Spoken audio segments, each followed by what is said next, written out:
Hello, welcome back. Thank you so much for being here. Today we're going to be testing out the new Makeup by Mario Master Mattes The Neutrals palette. So this is available now on his website and Sephora. I did order mine online. I never tested out the original Master Mattes palette, which looks to lean a little bit warmer.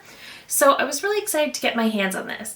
So this is the Master Mattes palette, The Neutrals. So this is a modern take on 90s neutrals. Each shade strikes the perfect balance between warm and cool to create timeless looks with 12 creamy buildable shades curated for every skin tone with a feather light matte finish. This retails for $50 US or 68 Canadian. This palette also has a 24-month shelf life and is made in the US.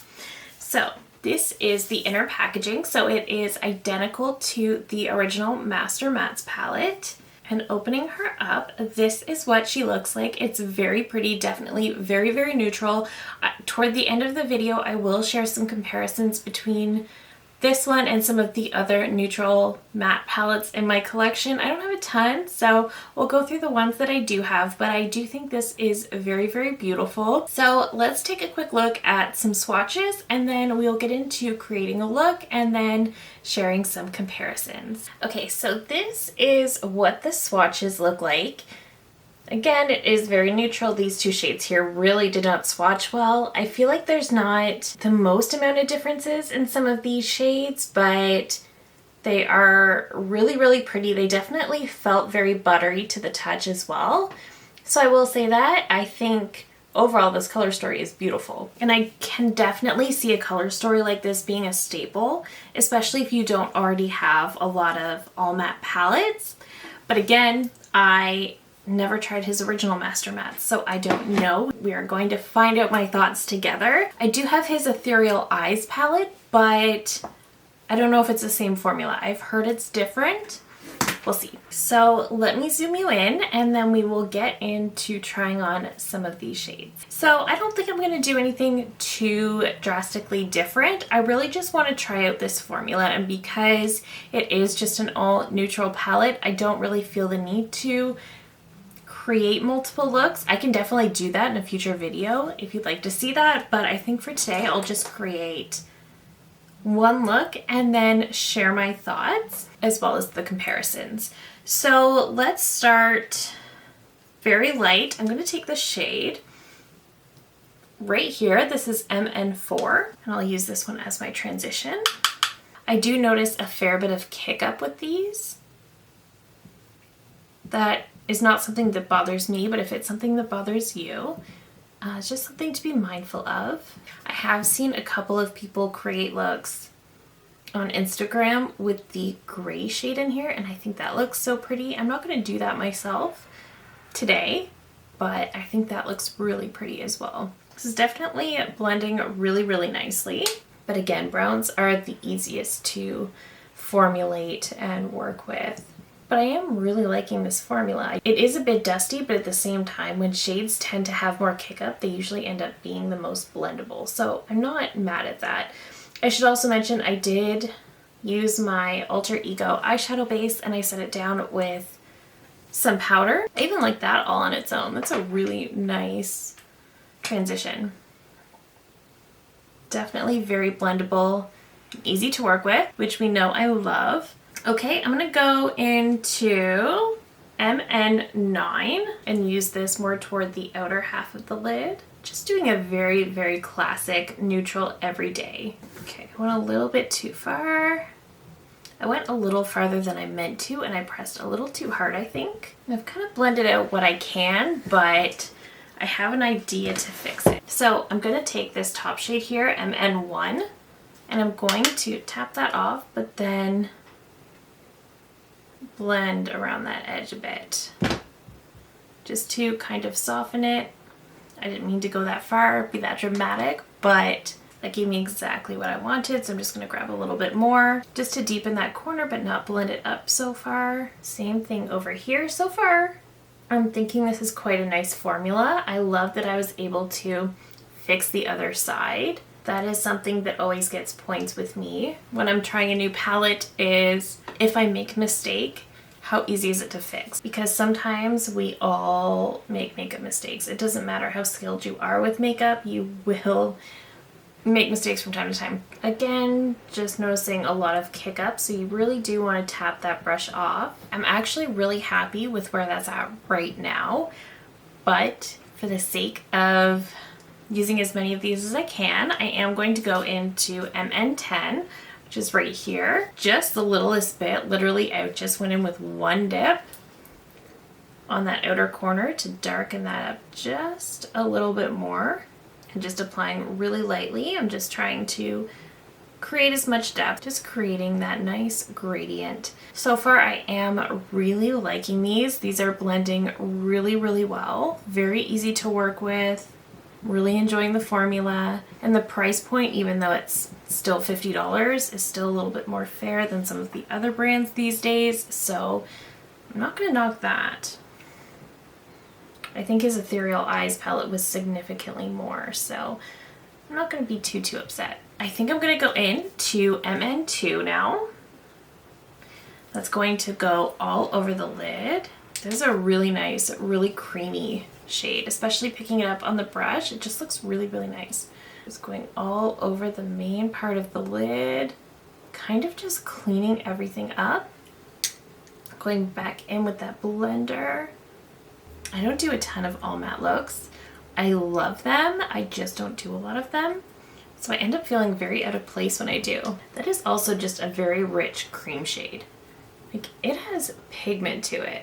So I am just going to tightline with the black right here. I'm just gonna take a BK Beauty 208 and I'm not gonna wing this out. I'm just keeping it as close to the lash line as possible.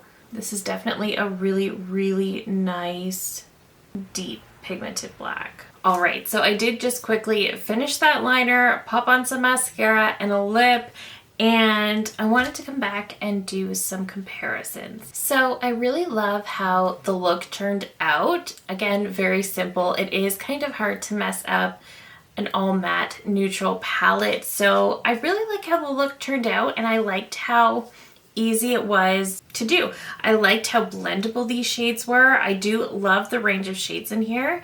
Again, there's not a ton of variation. The looks are going to look simple and similar every single time, unless you decide to play with the gray and black and create a full smoky look as opposed to the browns.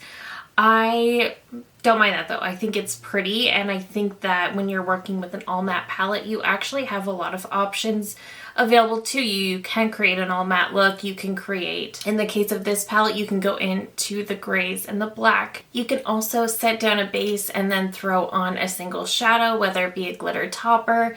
You can go in with an eyeshadow stick, anything. Something like this is a really great staple to have as a base palette. I do think an all matte eyeshadow palette is a really great tool to have for those reasons. That being said, you don't need as many as I have, but I do want to do some comparisons. So first up, I wanted to put this next to the Natasha Denona Biba palette. So the Biba does have some shimmers and it is laid out differently. The Biba palette, you get cool tones, you get warm tones, and then you get some true neutrals, whereas Mario really, I feel like, drilled in on those true neutrals.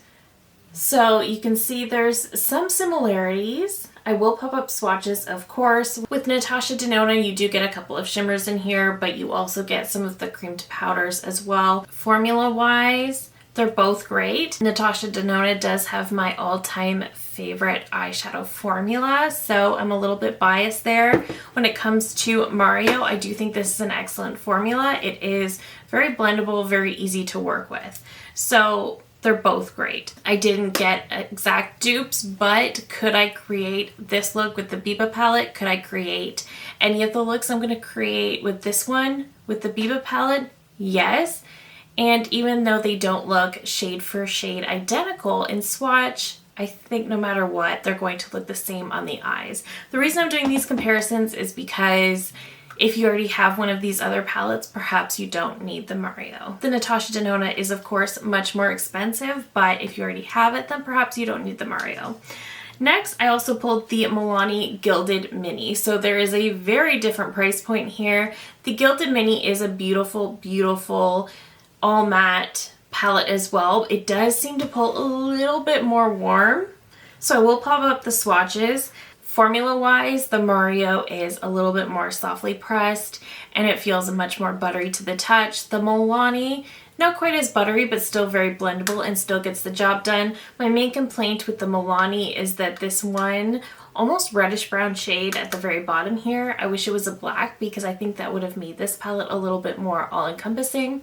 Otherwise, I think this is beautiful. I don't think it's a dupe because obviously you get 12 shades in here and you get 6 in here, but this is another all matte option that I really, really love and I could have easily created this look with. I did also pull out the Ethereal Eyes palette because that's the only other Makeup by Mario eyeshadow palette that I do have, and I really just wanted to compare the mattes. So looking at them side by side, there's not a lot of similarities, but what I always liked about the Ethereal Eyes is the way that some of the browns had a bit of a coolness to them. So you'll see in the swatches that the mattes were quite similar, but I do think the formulas are different. I think the formulas in here are even softer than the Master Mattes, but also more pigmented. So I just wanted to mention that as well. I don't think the formulas are identical. They're not vastly different, but there is something different. So I just wanted to mention that. The palette I was most excited to compare this to is the Patrick Ta Major Dimension 3 palette, because this is the one that has kind of been my benchmark of the perfect all matte palette. This is one that I ordered. I wasn't going to. I didn't think I needed it.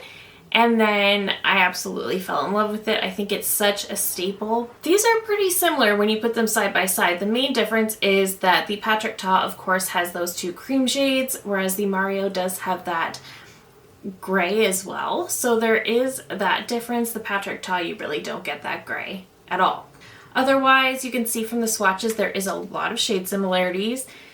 Again, they're not shade for shade. I find Patrick Ta has this bottom row that leans a little bit more cool and the top row that leans a little bit more warm, whereas once again, Mario is really, really drilling down on true neutrals. So I do love that about this palette, and I do think that is so far setting this palette aside. In terms of formula, once again, Patrick Ta is a bit more pigmented, a little bit more buttery. They're both very blendable, very easy to work with. But I do think the Patrick Ta is a little bit more pigmented. And in terms of formula, I would say that the Patrick Ta is a little bit better. The Mario is not bad by any means, but if I had to choose between the two, I would say the Patrick Ta is a little bit better of a formula. However, once again, I'm really loving the true neutrals in here. The Patrick Ta is a little pricier as well, so just keep that in mind. But once again, if you already have the Patrick Ta, do you really need the Mario? Not really. The only thing that I have not been able to match is that gray. And if that's important to you, then maybe you need the Mario. But otherwise, you're gonna be able to create very similar looks regardless. Okay, I did pull out the Danessa Myricks Groundwork Defining Neutrals palette and compared the matte shadows in here. So this palette, of course, is very different. It does have pomades and powders. I only compared the powders for the purposes of this review. Her powders in here really are not as pigmented as some of the others. I do prefer Mario's powder formula to the Danessa Myricks. I was able to get some similarities. Again, not dupe for dupe, but you could definitely create something very similar to especially what I did today with this one. But I mean, you're missing out on that gray a little bit. And the very last palette I compared this to is the ColourPop Gone Matte palette. So this is what this one looks like. Obviously, you get a lot more options. And then we have this compared to Mario's palette. And I will pop up the shades. So with ColourPop, of course, you get a lot more options. You're getting pinks, you're getting purples, you're getting a few other things. What I will say is that, of course, the ColourPop formula is good. Mario's is better. He has done something with the tone of these shades that sets it apart from ColourPop. ColourPop is great, but I don't think they put as much work and as much thought into the tone as Mario has done here. And again, I really do think that this is a bit different from a lot of the others in my collection, just in the sense that he really has drilled down on those sort of 90s true neutrals. And I do love that, and for that reason I am really excited to have this in my collection. Did I need it? No, not really, because any of the looks I'm going to create with this palette I could easily get from some of the others. Like I mentioned, even though they might not be shade for shade dupes on swatch, when you put them on the eyes, they're going to look the same. So did I need this? No, absolutely not. Do I still think it's beautiful and will I use it a lot? Yes, because the formula is great, the shadows are beautiful. I think if you don't already have a lot of all matte palettes in your collection, then you might really enjoy this. I think if that gray is something that's important to you, then you might really enjoy this. Again, it is pricey, but not nearly as bad as some of the others. This is, among all the ones I just showed you, this is probably the third least expensive. Danessa Myricks, Natasha Denona, Patrick Ta, all pricier than this. So I will say that, and I think the formula is great. It's buildable, so you can achieve that exact amount of depth that you want, which is also something I appreciate. I found even when I messed up, this was very easy to correct.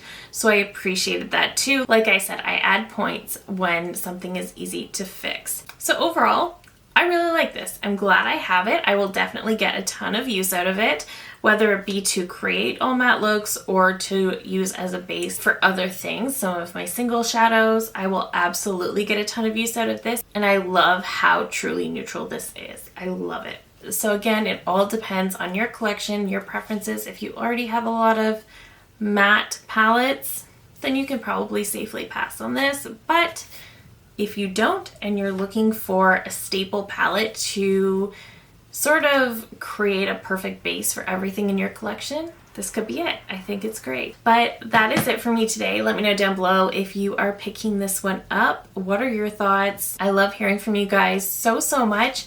If you're new here, I hope you'll consider subscribing before you go. I do upload new videos every single week. Thank you again so very much for watching, and I will see you in my next one. Bye!